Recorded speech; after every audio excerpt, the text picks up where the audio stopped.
Good morning, everyone.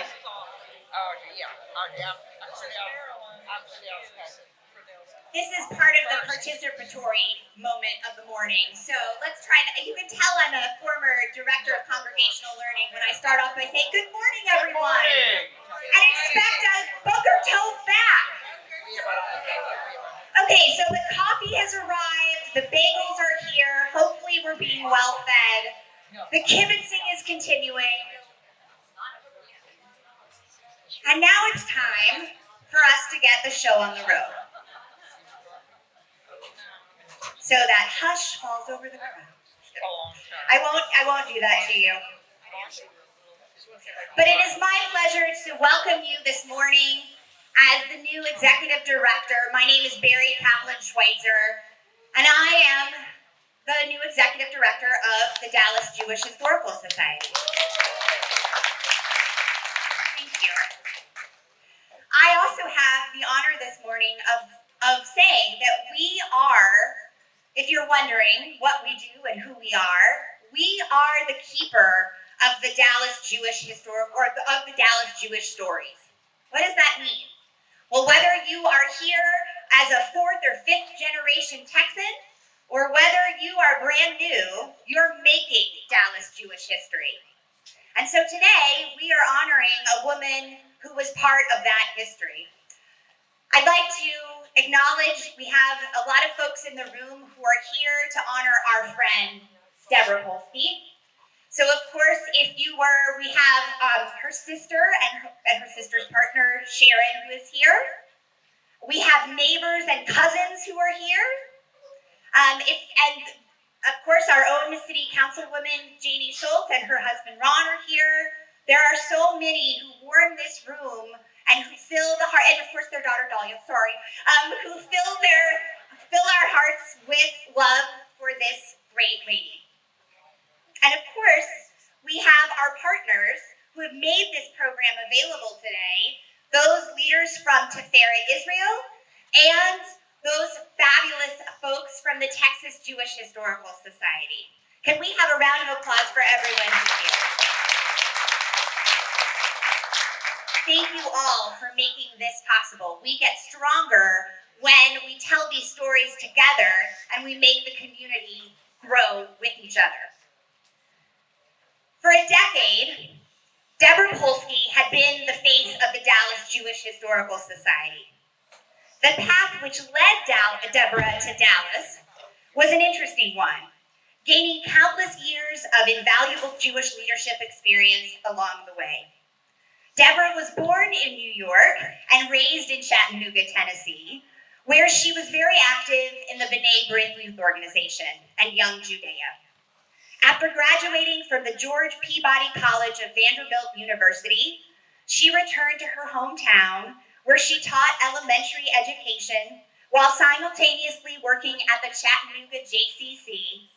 And at various times, she was their camp director, the aquatics director, the tween program director, while also making time to teach religious school at the conservative shul and volunteering as a BBG advisor. Debra was hired to work on the regional level for Cotton State's region BBYO, which led her from Chattanooga to Omaha, Nebraska, where she began work at the Omaha JCC. While there, she was the adult single service director, while also taking on the professional responsibility for Corn Belt region BBYO. Debra worked to merge Corn Belt with the Missouri-Kansas region to create Mid-Atlantic region BBYO, which laid the foundation for her long career in Jewish communal service. In Omaha, while working as BBYO regional director and reading Torah at the conservative shul, Debra was able to earn a master's degree in public administration and social work for the University of Nebraska at Omaha. Debra then moved to San Francisco as the regional director of BBYO's Central West region and the Free Soviet Jewry movement in 1989. It was then that an opportunity arose for Debra to make a move to Dallas as BBYO's executive regional director.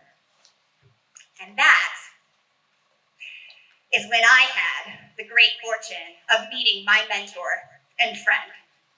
See, she staffed multiple international programs for B'nai B'rith Youth Organization, like me, in the 1980s and 90s, including several international conventions and the March of the Living in 1990. So perhaps, like many of you growing up in the Jewish South, my own experiences of Jewish community professionals was extremely limited. So when Debra entered my life as this witty, sarcastic Southerner who read Torah with a Tennessee twang, I was so moved. She planted a seed that would impact this B'nai B'rith girl from Las Vegas, Nevada, to become a Jewish communal worker working for BBYO. So when I would later meet Debra's replacement, the Dallas city director, who came to me singing Viva Las Vegas. See that bald man with the black shirt and the black kippah on? Go ahead and wave, Joel. Yeah. What he doesn't know is I double-checked and got Debra's approval before I moved along further with this story.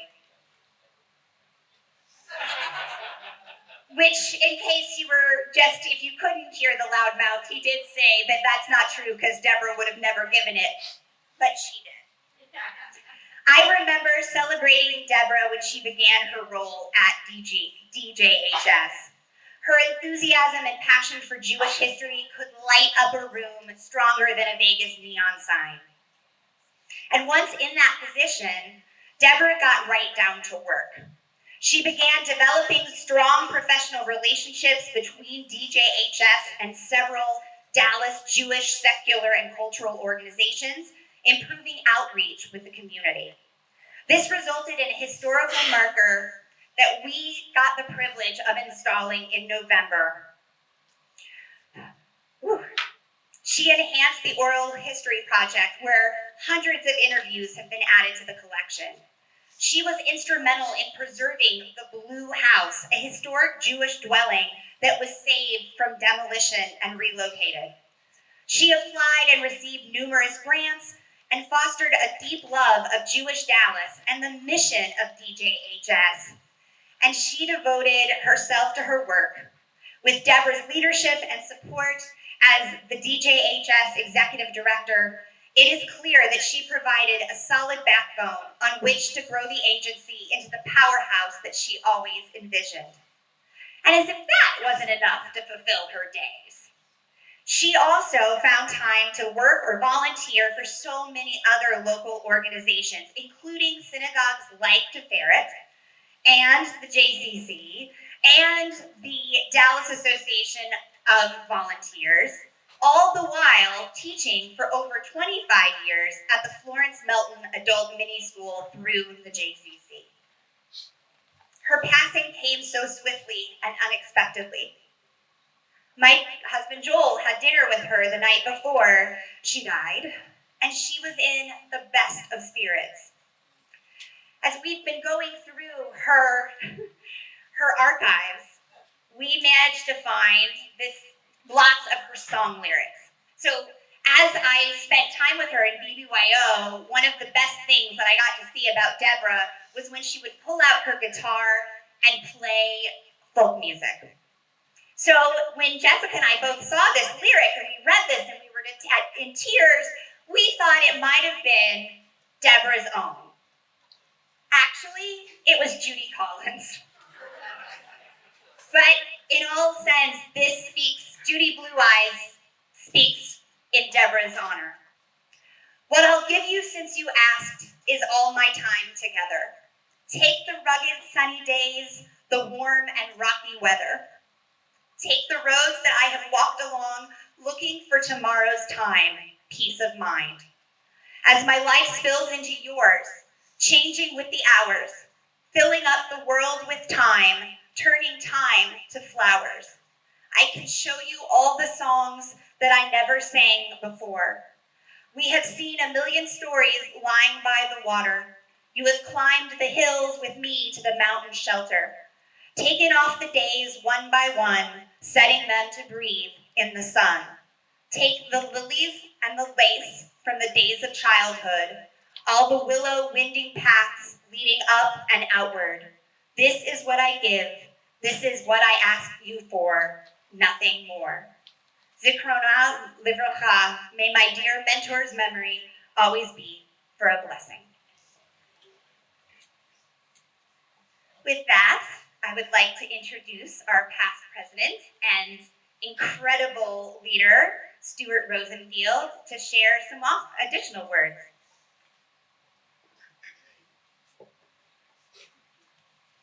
So Barry asked me to talk about what it was like working with Debra. To do that, you have to understand what Jim Schwartz and I asked her to do when we hired her in 2012. We gave her an impossible task to achieve. We gave her unreasonable deadlines to complete these tasks. We gave her an untrained archival staff to support her. We gave her a ridiculously small office and archival space for her and her staff to function. We gave her an embarrassingly small budget that was insufficient to do what we expected. So all of that is what we gave her. Instead of complaining, she got to work. She hired a new staff who were not only professionals, but talented, caring people who built new processes, implemented our first CRM system, and created a real web presence. She proactively reached out to other Jewish and non-Jewish nonprofits and quickly became the face of the Dallas Jewish Historical Society. She wrote countless grant requests, landing us thousands of dollars. She developed new programs that were unique, informative, and well-attended. She worked tirelessly to make our fundraisers not only profitable, but memorable. Now, those of you who knew Debra knew of her accomplishments didn't come with some baggage. She could be very stubborn, unwavering in her belief on some things. She didn't like to delegate, instead putting all the pressure on herself, as every program and fundraiser needed to be perfect in her eyes. And while I was her boss as president for 6 years, we would often be frustrated with each other on how to proceed with some things. Oftentimes, she would just ignore me and do what she felt was best. But looking back over the past decade plus working side to side with her, there was no one I would have rather taken the journey with than Debra. She was a seasoned Jewish nonprofit professional, respected by her peers, students, staff, countless board members, and a demanding board president. She was extremely dedicated to her job, even when she battled breast cancer, shoulder and dental surgery, and had to pivot several times trying to keep the society's doors open during COVID. For the last couple of years, I strongly encouraged her to retire. I could tell her body and energy weren't the same after her numerous health issues, and wanted her to enjoy her golden years traveling, teaching, and perhaps volunteering for the organization she helped grow. But as usual, Debra didn't listen to me. She loved her job too much. I remember she would say, "I love my job at least once a month." She loved the DJHS, what it stood for, and the impact it had on the Jewish community. She also loved her staff, whom she treated more like family than coworkers. So what was it like to work with Debra? It was an honor. It was an honor to know her as a mentor, colleague, a Jew, and a friend. She left us way too soon, and I hope that we continue to honor her legacy with programs like today for many, many years.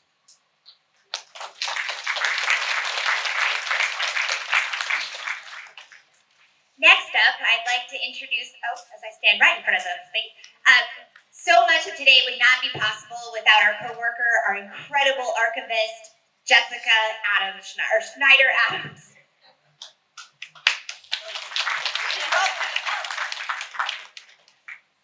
Thank you, everyone. So Barry had mentioned that just the other day we started diving into Debra's archival collection, things that were gathered from her office at DJHS, but things also gathered from her home. And within a tub of things related to March of the Living, which Barry went on with Debra in the 80s, I came across this quote by Janusz Korczak. Please pardon my butchering of the Polish, because I know I just did. He was a rabbi or an author, and he led or protected Jewish orphans in Poland during the Holocaust, and that is how he perished. And it just seemed too fitting to find this just before this event with the connection with Marlene and the Jewish Orphans Home in New Orleans. A child, too, is entitled to respect for his ignorance, for his failure, for his image, for his efforts, for his belongings, respect for the mysteries and uncertainties of the difficult task of growing up. And that really embodies Debra, too, the respect she had for everybody, regardless of their age, and her love of children and students. And Debra had spoken with Marlene at the Southern Jewish Historical Society Conference in 22 with the intention of bringing Marlene back to present this text. And so thank you, Marlene, for being here, and thank you for bringing this full circle. Excuse me. I told myself I wouldn't get emotional, but she was very special. And I'm honored to be here today to help have this tribute. And to also welcome Marlene back, because she was also one of my first lecturers here at DJHS. So talk about full circle. Marlene, a Phi Beta Kappa graduate and former trustee of Goucher College, Marlene Trestman received her law degree from George Washington University and her MBA from Loyola University of Maryland. For the last decade of Trestman's 30-year legal career with the Maryland Attorney General's office, she served as special assistant to the Attorney General and was responsible for enforcing laws related to public health and consumer protection. In recognition of her contributions, Trestman twice received the Attorney General's Exceptional Service Award. A New Orleans native who lives in Baltimore, Trestman has received research grants and fellowships for her second career as an author of 2 books, Most Fortunate, Unfortunate, and Fair Labor Lawyer, from the National Endowment of the Humanities, Supreme Court Historical Society, Hadassah Brandeis Institute, American Jewish Archives, Texas Jewish Historical Society, and Southern Jewish Historical Society. She is a member of and formerly served on the board of Biographers International Organization. This is Marlene's second appearance, as I mentioned, because she spoke in 2018. Thank you, Marlene. We're so thrilled to have you.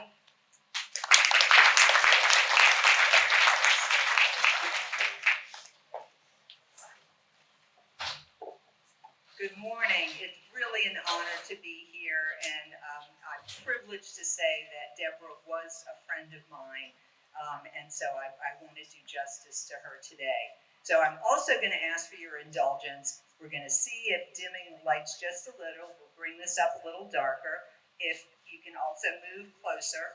We're also going to see if some of the audio clips that I have, whether you'll be able to hear them. If not, I have what they call technical redundancy, which means I will read the words to you from the speakers, but I do hope the video clips work because it'll add a bit. Thank you. That Jessica is a marvel at making things work. All right, I got a couple things to do here, so with hands. All right, let's get started. From Annie to Oliver Twist, orphans capture our imagination. We think of helpless waifs warehoused in dark Dickensian buildings, subject to the whims of abusive overseers. And in some cases, especially in the 19th century, that was true. But we should also think of children whose parents, suffering from maladies and misfortunes, if not dead, turned to orphanages to provide a safe and stable environment when they could not. And for Jews, orphans hold a special place, driven by both the biblical commandment to care for widows and orphans and the fear of anti-Semitism if they did not care for their own. Between 1855 and 1930, Jews opened these nearly 50 orphanages across the country. Together, these orphanages sheltered, fed, clothed, and educated tens of thousands of American Jewish children. Many of you in this audience likely know or are related to someone who was raised in, worked in, or donated time or money to these orphanages or to their modern-day successor agencies. In particular, as I'll discuss today, the history of the Jewish Orphans Home of New Orleans is deeply linked to Texas. My new book, Most Fortunate Unfortunates, is the first complete history of the Jewish Orphans Home of New Orleans. Opened in 1856, the home was the earliest purpose-built Jewish orphanage in the nation. Over its 90 years, from pre-Civil War through World War II, the home operated from these two buildings under three names, reflecting a changing mission. At first, housing widows and orphans, then only orphans, and finally, any Jewish child whose parents, even if both were alive, could not care for them. The home, as it was always known, sheltered a total of 1,623 children from across the Mid-South. Its maximum occupancy was 173 children, which was small compared to many Jewish orphanages, including those in Cleveland and New York, whose maximum occupancies reached 500 and 1,000, respectively. So how did I come to be so intrigued by the home? You see, I believe most fortunate unfortunates was always my story to tell. I realized this when I was writing my first book, Fair Labor Lawyer, the biography of Bessie Margolin, which came out in 2016. As I wrote there, Margolin began her legal career in 1930, when only 2% of America's lawyers were women. And she went on to argue 24 times at the United States Supreme Court. She made her mark on the biggest legal issues of her day. She defended the constitutionality of FDR's New Deal. She drafted rules for the Nazi war crimes trials in Nuremberg. And for more than 3 decades, she championed the Fair Labor Standards Act and the Equal Pay Act, which led her to become a founder of NOW, the National Organization for Women. In short, before there was the notorious RBG, there was the audacious Bessie Margolin. When I realized that no one was going to tell her remarkable story, I left my 3-decade career in law to rescue Margolin, my formidable mentor with whom I shared childhood experiences, from her undeserved obscurity. As I explain in that book's first chapter, Bessie grew up in the home. She owed her remarkable life and career and her audacity to her childhood in the home. It was there she experienced social justice firsthand and enjoyed extraordinary educational opportunities that equipped her to compete and succeed. Even without a woman lawyer as a role model, she carried herself with the same dignity and purpose as the grand dames of New Orleans Jewish society, who volunteered their time as big sisters to mentor home children and show them the finer things in life. And while researching Margolin's childhood in the home, I realized no one had told or was likely to tell the full story of that remarkable institution. Writing about Margolin deepened my curiosity about the home, which had played a profound role in both of our lives. Although the home closed its doors as an orphanage in 1946, and its top floor was removed in 1953, all before I was born, I knew that imposing dark brick building. In my youth, it was the JCC, which occupied the former orphanage building and provided office space to the orphanage's successor, today known as the Jewish Children's Regional Service, or JCRS. Before the entire structure was replaced in 1964 by the JCC's current white modern building, I frequented the old building to attend JCC day camp and ballet lessons, and to meet with JCRS social workers who were assigned to my case. My mother struggled alone to raise my brother and me in New Orleans public housing. My father, a Russian immigrant and former pharmacist, was confined to a psychiatric hospital for most of my childhood before he died in 1965. Less than 3 years later, when I was still 11, my mother died from breast cancer. My brother and I were declared wards of the state. I am keenly aware, had the home remained open, I would have lived there. Instead, the JCRS oversaw my foster care in the home of an extraordinarily loving family that to this day I consider my own.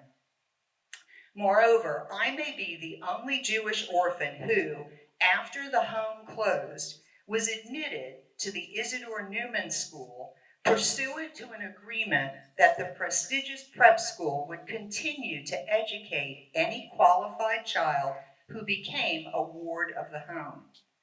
For these life-changing opportunities, including summer camp and college scholarships, I consider myself a most fortunate unfortunate. I know Bessie Margolin did too. She called the home extraordinary and was grateful for the opportunities she received. Notably, she described her childhood by saying, "I always felt loved." I wrote Most Fortunate Unfortunates to find out what it was like for the other children who grew up in the home, only some of whom are represented in this mosaic here. Did those kids too feel they were fortunate unfortunates? This book is also the story of an institution born from the vision and commitment of Jews in New Orleans and throughout the Mid-South, who gave their time and money to make sure that the neediest children of their communities were sheltered until they could support themselves or their families regain the ability to care for them. To understand the importance of Texas to the home, let's start with the home's origin. The home was born in the fatal aftermath of New Orleans yellow fever epidemics of 1853 and 1854, the nation's worst. Although there were already at least 9 non-Jewish orphanages in New Orleans, the home's founders wanted to keep Jewish children in the faith. They had no American models to follow. As I said before, the home was the first purpose-built, meaning from the ground up, intended to be an orphanage building in this country. And until 1930, when the Pauline Stern Wolf Home opened in Houston, the home was the only Jewish orphanage throughout B'nai B'rith Region 7, with whom the home affiliated in 1875. In exchange for a portion of each B'nai B'rith member's dues, the home admitted eligible children from the states in that region, namely Louisiana, Texas, Alabama, Arkansas, Mississippi, Oklahoma, Tennessee, and the western panhandle of Florida. As for Texas, it was the state from which the home received 394 children, the second largest number of admissions, nearly 1 out of 4, second only to Louisiana. And at the time those Texas children were admitted to the home, they were living in a total of 34 different Texas cities and towns. Houston supplied the largest number of children with 73, followed closely by San Antonio and Dallas. Children as far west in Texas as El Paso and as far north as Amarillo. Before partnering with B'nai B'rith, the home rejected early requests to admit out-of-state children unless a sufficient number of dues-paying members could be enlisted to support an auxiliary orphanage committee. Only 3 cities rose to the challenge: Mobile and Montgomery in Alabama, and Galveston, Texas. In this way, in 1872, the home admitted its first Texas children, Annie and Benjamin Harris from Galveston, following the death of their mother. So what did it mean for a child to travel to the home from afar? Not only was it harder for a surviving parent to maintain contact, but the child's journey to the home was often momentous. In this 2003 video clip, if it works, ex-home kid Joe Samuels the Houston Jewish Herald Voice publisher, describes part of his noteworthy 2-day train ride to the home from San Antonio in 1929.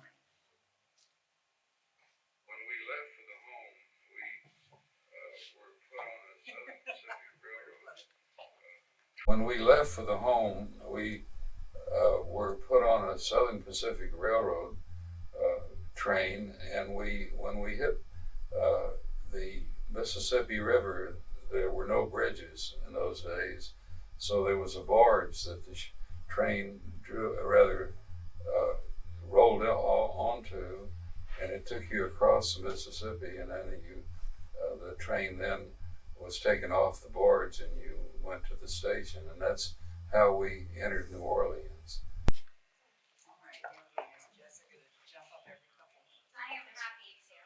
Were you able to hear that? Yes. Wonderful, wonderful. With Texas children came Texas support.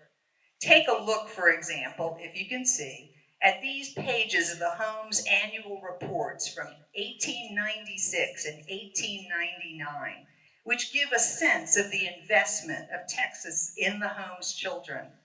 These contributions are in addition to in-kind donations, which in those years included a barrel of apples sent by Mrs. Hirsch of Richmond, Texas, and 2 dressed turkeys and a case of clothing sent by individuals in Taylor, Texas. Texas clergy, too, gave their time and talents, including Houston's Rabbi Jacob Vorsanger, who crisscrossed the state fundraising for the Home's new building on St. Charles Avenue.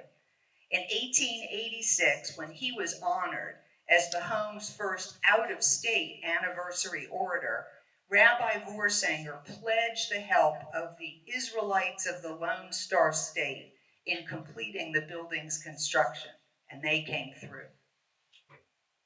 The Home's board went to great lengths to empower its charges to become self-sufficient Jewish Americans who could take their place in society. For religious education, until about 1926, the children studied Hebrew and biblical studies almost entirely inside the home. In this 1890s photograph, you can see Superintendent Michelle Hyman teaching a Hebrew class with the words Shalom Aleichem drawn on the blackboard under 2 inspirational posters. Man is the architect of his own fortune, and knowledge is power. As for religious observance in the home, Shabbat and holiday services were conducted in the Home's own little synagogue. With sermons specially written for the children, the Home offered New Orleans' first Jewish youth services, which were regularly attended by the community. In 1926, the board closed the synagogue. Instead, to better integrate the children into the community, they were distributed among the city's 3 Reform congregations for worship and for religious education through confirmation. The children on the bottom right photo in 1925 were the last to be confirmed in the Home synagogue. So how did Home children feel about their Hebrew education? Bessie Mashinka Rothstein, who lived in the Home from 1920 to 1934 and later made her home in Houston, shares her experience.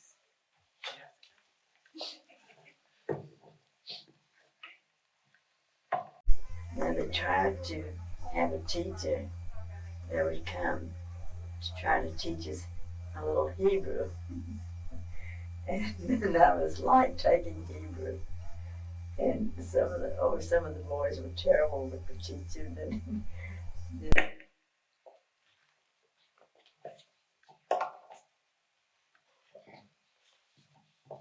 Besides earning a reputation in Houston as a powerhouse fundraiser for Jewish Women's International, Bessie, somewhat ironically, worked for 40 years in Congregation Emmanuel's religious school office, where she reportedly made being sent to the office more pleasure than punishment.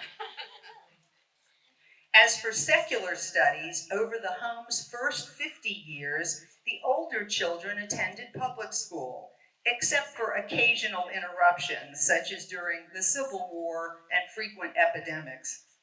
As shown in the home's 1885 annual report, the home's younger children were learning in the home's kindergarten, one of the earliest in New Orleans.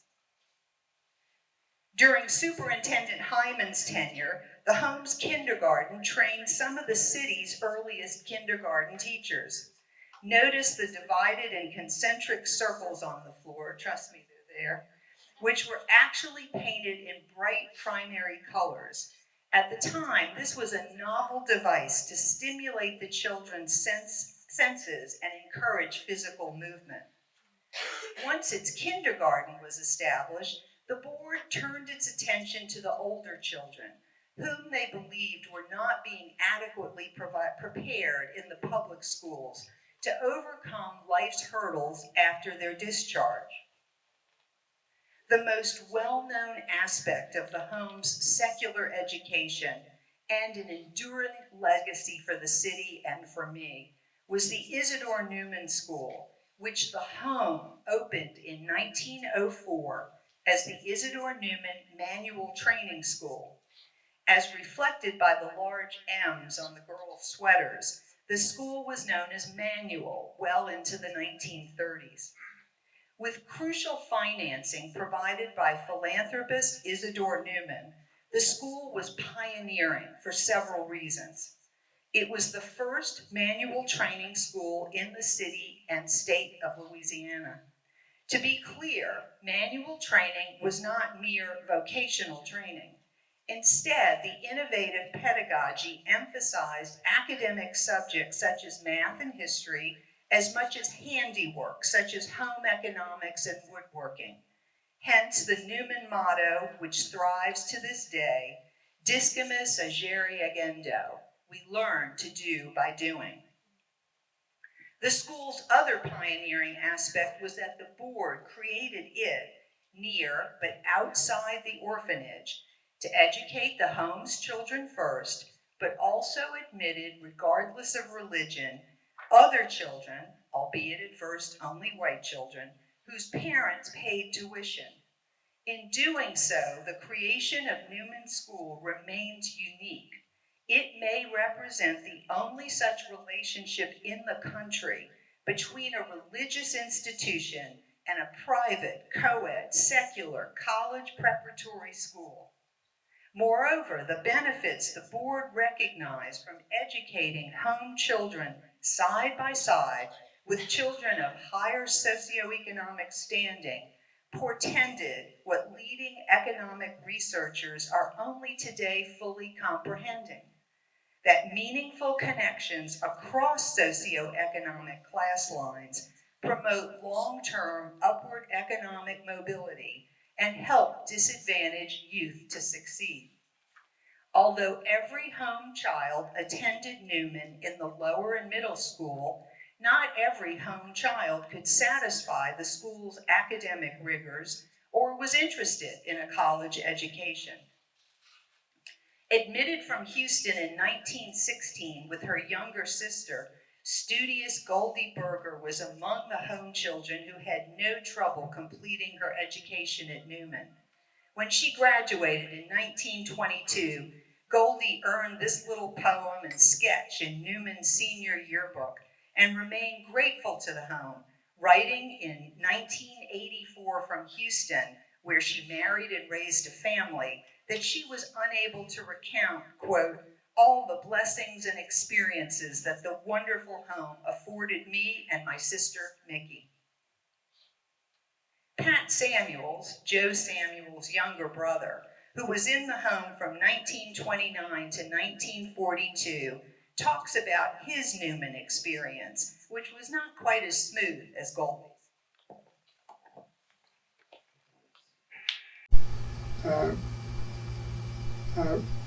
Being a bad student, which I was, I keep joking about it, and so on my freshman year at Newman, they took me out and sent me to S.J. Peters, which is a high school I think still in existence in New Orleans. And getting the background that I did at Newman, I was able to, I think, rank 4th in the school, and I don't recall ever opening a book. So they said, so I was able to get back at Newman, which was most important. And I did graduate there, and of course I did receive a scholarship to Rice Institute, it's now a university. But in those days, it's kind of hard to say it was a scholarship because Rice had no tuition, but it was still a nice honor.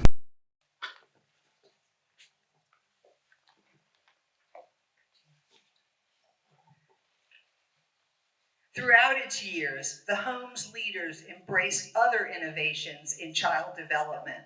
One of these innovations was the Golden City, a form of self-governance which from 1909 to 1926 empowered the children to elect their own leaders, to head small family groups, and to mete out rewards and punishments.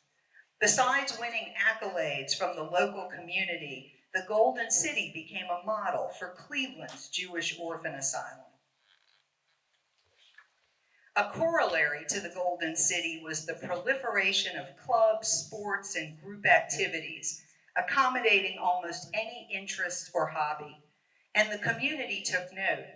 When former President Theodore Roosevelt visited New Orleans in 1912, it was the Jewish Orphans Home Band that led 500 scouts in escorting the Colonel, as he was known, from the train station to the French Opera House, where he praised the Boy Scout band from the home.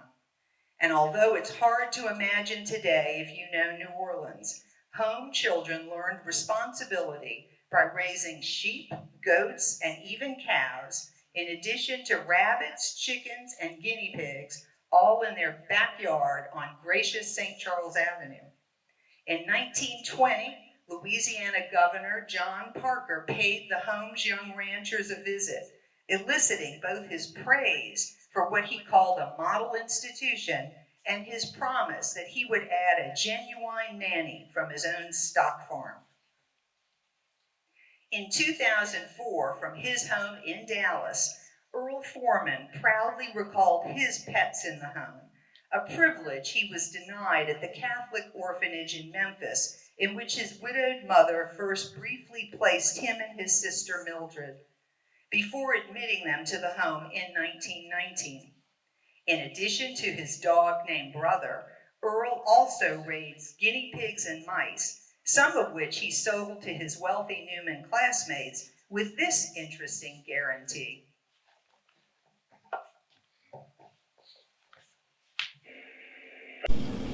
But like I said, I had guinea pigs and rabbits, and then I'd sell them to the school kids. And I'd tell them, now, if your mother don't let you have the rat or the mice, they were white rats, see, and I charged them $1, and I said, now, if you bring it back, I don't give you the $1 back, but I'll take the animal back. Because I said, that's not the way it goes. He became a successful businessman.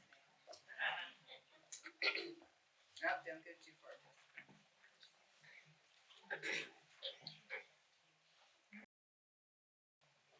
Sports were also a big part of home life during and after the Golden City. Just listen to Ralph Bierman, who entered the home from West Texas near Waco in 1929 with 5 siblings after their mother died, and later made his home in New Orleans. And he's also the uncle of Bunky, where are you, Bunky? Bunky Garanzik, who's here. One of the things that impressed me almost immediately, if you want just a generalization, was I loved athletics, but didn't have an opportunity to buy a baseball bat or a glove or anything like that, but I played as much as I could before I went to the home. But went to the home, we had every conceivable thing that you needed for athletics. We had baseballs, mitts, masks, shoes, the whole works. And all of that but a great place to play. We had a big open yard.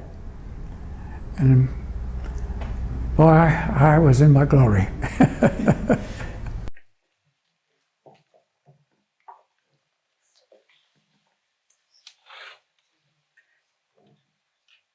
For kids who lived in the home from 1918 on, the most beloved experience was going to summer camp at Bay St. Louis, Mississippi.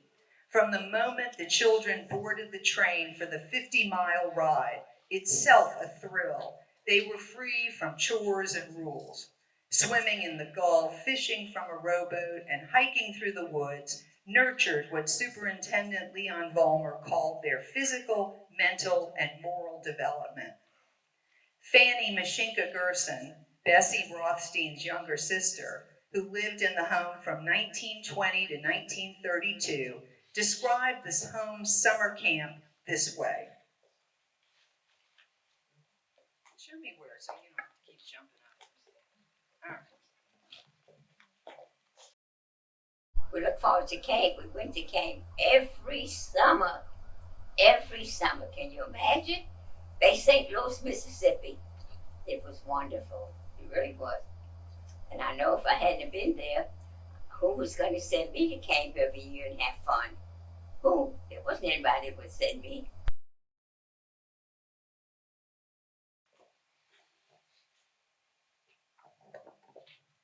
In addition to its small size and early founding, the home is historically significant because it was among the last orphanages to close. Its leaders responded to nearly a half-century of mounting criticism about the deficits of institutional child care and the push for foster care in private homes, not by closing, but by continuously creating the most home-like environment possible, and for which the home won public praise, like this 1930 article in the upper center, which dubbed the home the institution that is not an institution. Ralph Bierman particularly appreciated the conversion of the home's long barrack-style dormitories to small bedrooms in the late 1920s. I can do this. In time, we had a change of superintendent who was more progressive, and he set up rooms in the dormitories and put not more than 4 in one room, boys and girls, so that you'd have some privacy and so on. I thought that was a tremendous step forward.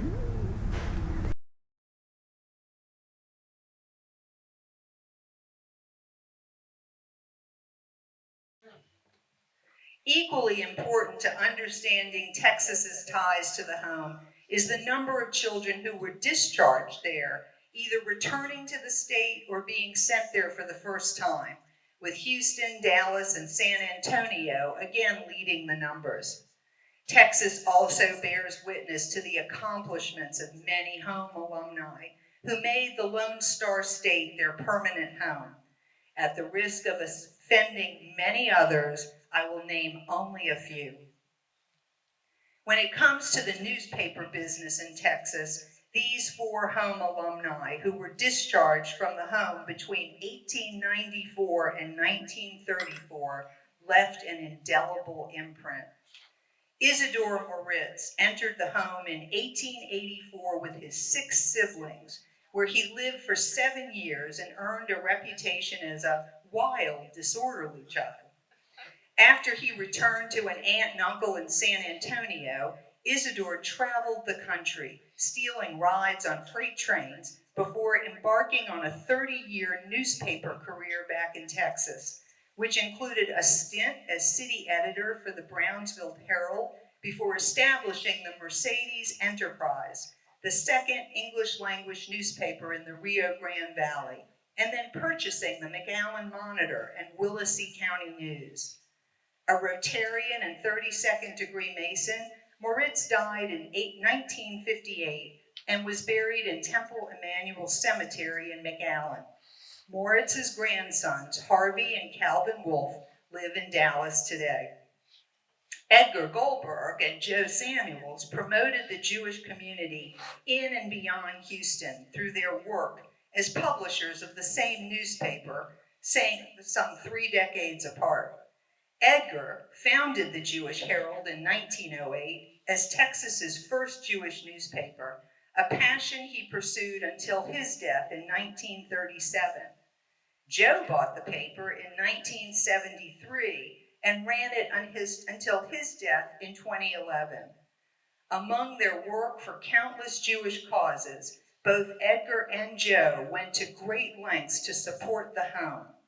Edgar filled the columns of his earliest issues by publishing excerpts of the home's history, while Joe, with his wife Jeannie, organized numerous reunions for home alumni and even listed his name in the Houston phone book as Joe Samuels XHK, so that any other ex-home kid would always know how to find him. And the Jewish Herald Voice, now in the hands of Vicki Samuels, continues to promote the life-changing work of the JCRS. Edgar Goldberg's grandson, Ed Stone, lives here in Dallas and is here with us today. Jake Butler, who entered the home as Jake Betkowski, was admitted with his siblings by his widowed father in 1899. After 3 years, Jake's father remarried and reclaimed his children, legally changing the family name to Butler. By age 15, Jake got a job at the Houston Chronicle as an office boy and soon sold want ads at the front counter, standing on a box to see customers. Within 5 years, he was running the classified department, and after rising through the ranks, served as executive vice president of the paper from 1952 until he retired in 1965. In honor of his father, Butler's son established the Jake Butler Scholarship in Advertising at UT School of Journalism. New York-born Ike Hockwald entered the home at age 8 from Galveston in 1874, following the death of his parents. After 4 years, he was discharged to Lionel Kahn, a bachelor in Marshall, Texas, who adopted and took savvy young Ike into his successful railroad supply business. After Kahn's death, Hockwald continued to grow the enterprise while devoting himself to the community. He earned the moniker Father of East Texas Baseball for his work organizing the sport, and among many other accomplishments, was founding president of Marshall's Moses Montefiore congregation. While his Victorian manse became a National Historic Landmark, Hockwald never forgot the home, contributing regularly to its support and even attending the 100th anniversary in 1955 as the home's oldest living alumnus at the time, at 89. And I am grateful to Audrey Carriel, a noted historian and first woman elected mayor of Marshall, Texas, who's here today, for helping me research Hockwald's remarkable life. Thank you, Audrey.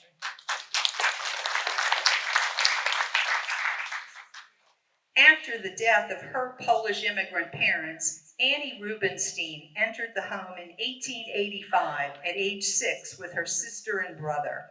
In the home, Annie excelled in school, graduating in 1896 from the public normal school with awards. After her discharge to her married sister in Orange, Texas, Annie taught at Emmanuel Congregation. Have you ever noticed how many congregations are named Emmanuel? And married Joseph Lucas, a jeweler. In 1908, enjoying their prosperity, Annie and Joseph built a Queen Anne-style home that later earned a place in the National Registry. Annie died in 1978 in her 100th year and was buried beside her husband in Orange's Hebrew Rest Cemetery. Born in Kiev, Fanny and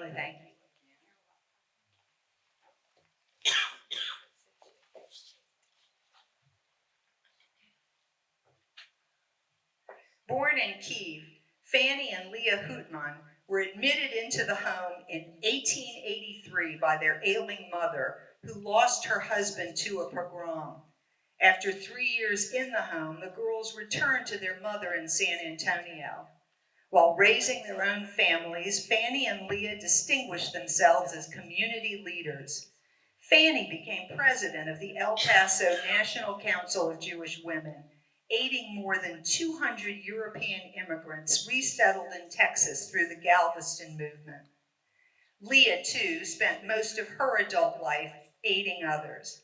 In addition to sewing for the Red Cross during World War I, she was president of Hadassah's chapters in San Antonio and Houston, and championed the Youth Aliyah Project, which relocated in Israel and trained tens of thousands of orphan, destitute children from 72 countries. By 1952, the octogenarian was known throughout Texas as Hadassah's mother. By 1940, national trends, including the declining mortality of parent-age adults, the advent of Social Security to help surviving parents care for children, and increased worker wages, all converged to drastically reduce the home's population. The cost of maintaining the now cavernous structure, once considered a magnificent monument to Hebrew benevolence, threatened the home's ability to care for its remaining children, whose diminishing number in 1940 now totaled 65. It might have endured a bit longer were it not for the sudden June 1946 death of Uncle Harry Ginsburg, who had served as superintendent of the home for nearly 30 years. By November 1st, 1946, the last 32 children were discharged to relatives, transferred to Cleveland's Belfair for therapeutic services, or placed in private foster homes. The board at that time also separately incorporated the Isidore Newman School and sold the home building to the JCC. No longer shouldering the weighty responsibilities of its building and its school, the Homes Board followed the trend of most other American orphanages by transforming its operations to provide only non-residential services. Apart from the city's Jewish cemeteries, the home on St. Charles Avenue was New Orleans' oldest, continuously operating institutional structure built by and only for its Jewish citizens. Prominently positioned in gracious uptown New Orleans, near the prestigious Isidore Newman School it founded and operated, the home was a bold and tangible measure of Jewish philanthropy and the respect accorded it by the surrounding community. Even today, the home's 1886 cornerstone remains embedded in the JCC building, paying tribute to the founder's vision of creating a Jewish institution as enduring as time. As I mentioned before, the non-residential work of the home continues to this day through its successor, the JCRS, which since Katrina maintains a branch office in Houston. And Texans continue to support that life-changing, enhancing mission. Even though this is just a partial list, which you can probably only partially see. Texans have been well represented on the JCRS Board of Directors in the past. Today, 6 Texans, including Linda Davidson and Grant Gold of Dallas, currently serve on JCRS's board, carrying on a powerful legacy of service to Jewish children and their families throughout the Mid-South. I've only touched today on a fraction of the themes and issues and stories I explore in my book and on my website, where my photo gallery includes alumni profiles, now up to 82 and counting, including other Texans, such as Leroy Schwarzkopf, who went on to an illustrious career in advertising in San Antonio, as well as the Cronenberg siblings, one of whom became Associate General Counsel of the Lone Star Gas Company for many years. I also co-curated a small permanent exhibit at the Museum of the Southern Jewish Experience in New Orleans, and exciting plans are in the work for a much larger special exhibit, we hope in 2025. You'll also read in my book and on my website, it turns out that perhaps most, but certainly not all, home alumni consider themselves most fortunate unfortunates, just as I do. But I'm going to let some Texas ex-home kids speak for themselves. All right, I got this down to the science here. But many of our home kids did very well, and it's a very proud thing for us to say we were raised in the Jewish Children's Home, which is now the Jewish Children's Regional Service.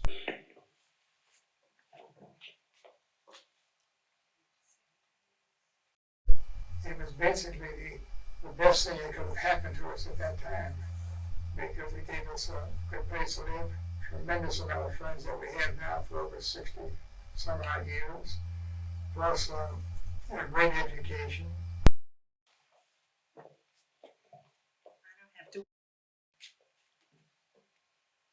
When you say you were in a home, they thought it was the worst thing that could happen.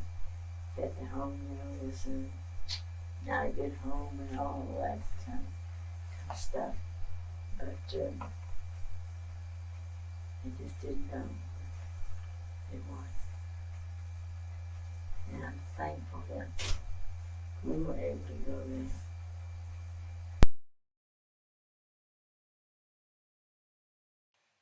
In the time remaining, I'll be happy to answer your questions as I show a few slides to acknowledge the many Texans who generously opened their hearts and homes for interviews. Thank you. And much of this, I do encourage you, on my website are, as I said, 82, and I'm still going, profiles of many, many of home alumni. I wanted to create the kind of scrapbooks of photos and stories that for many of these children just didn't exist. So thank you, thanks to our host, and I look forward to your questions. And we have Irene Radin right up here, who we interviewed about her family, who's here today. I can try to run the mic, but if you can, I'll come over there. okay, perfect.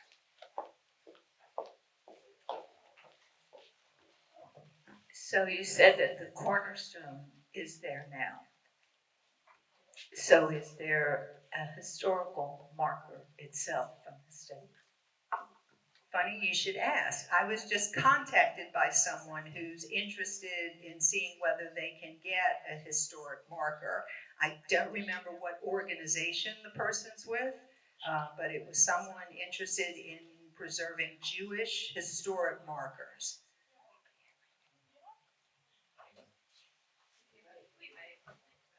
I'll give you the person's name. Come on, Ed, you always have something good.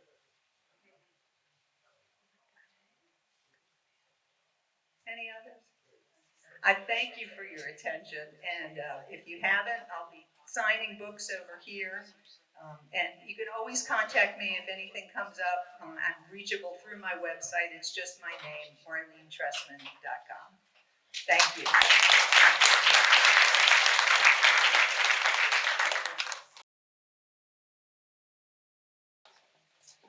Thank you all again for attending. We just want to be able to, once again, bring your attention. You might have seen at the table that we are honoring Debra by having a scholarship through the Dallas Jewish Communities Foundations. We are working with them to develop a scholarship in her memory that allows for Jewish communal professionals to follow in her legacy and her career. So if there's a QR code, or you can reach out to us, to Jessica or myself at the office if you have any additional questions. Again, we're so excited. Marlene, thank you so much for enlightening us and sharing your story, as well as the story of those of us who are fortunate to have relatives in this room who were touched by this incredible institution. And of course, we have Marlene's book available for purchase, and she'll be signing copies. So thank you again, and we are so honored that you joined us today.